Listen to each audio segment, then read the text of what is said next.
Hello, it's Dr. Bowler. I just wanted to make a quick plug for the minor in classical languages and give you some info about the classics courses coming up in the fall. So the minor in classical languages is 18 hours.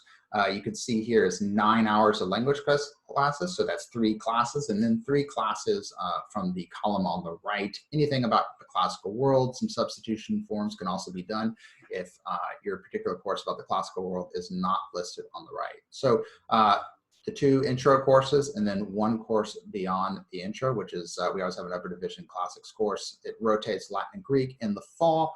Or option C, if you do the intro Latin and intro Greek, then all the language is required.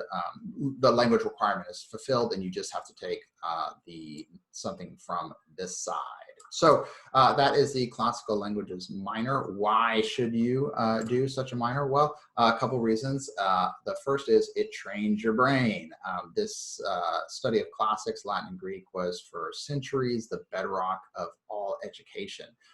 The habits, the intellectual habits that you form to learn these languages, the ability to analyze and synthesize information.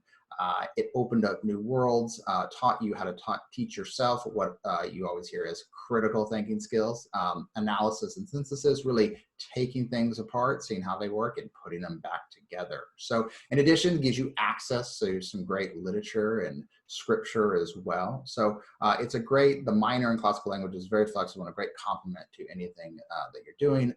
Makes you stand out from your peers. So what about today though? You say for centuries it was used. Well, today, quite a few famous classicists, starting with, yes, the current Prime Minister of England, also Archbishop DiNardo, classics major as well. Apparently this person wrote a bunch of books about wizards and kids and stuff, but it seems to be pretty popular.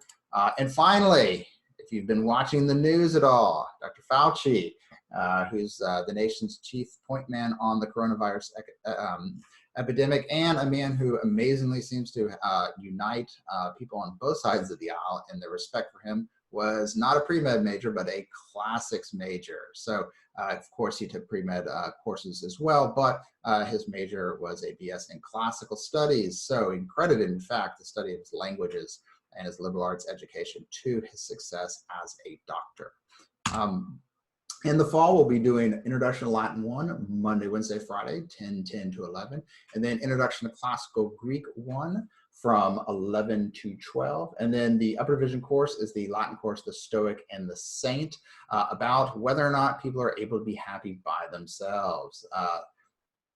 The Stoic is going to be the philosopher Seneca. We're going to read some of his great letters, and the saint is St. Augustine. So those are the courses. The classical Greek course, we're going to be using that book right behind me, not actually behind me, I'm in my kitchen, but in the honors house right there that I just published last year. So no made up sentences at all. Half the sentences are from the New Testament, half are from classical literature. If you're in honors, you've read many of the passages in translation that are in that book. So it's a lot of fun. We do a lot of etymologies, lots of digressions, and we don't have a speaking component, so we're able to do much more than a traditional language course. So I really encourage you to sign up for any of those courses. If you have any questions, I can send you a brochure on the courses. I hope everyone's staying safe, and I will talk to you soon. Bye.